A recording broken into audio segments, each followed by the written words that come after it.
I am utilizing the Bit Integrations plugin to establish a connection between these two platforms.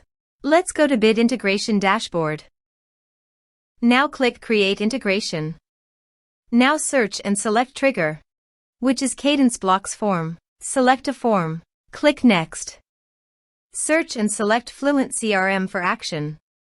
Click Connect to FluentCRM for authorization. Authorization is successfully done. Click Next. Here select the action as you want.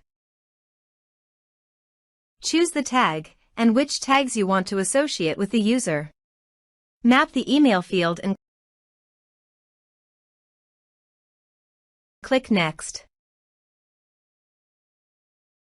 Now save the integrations. Now go to your form and type some information.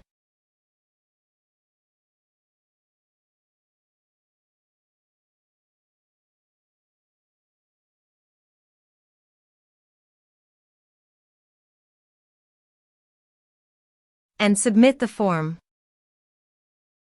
The form is successfully submitted. Go to FluentCRM and check the tag is associated with list contact or not.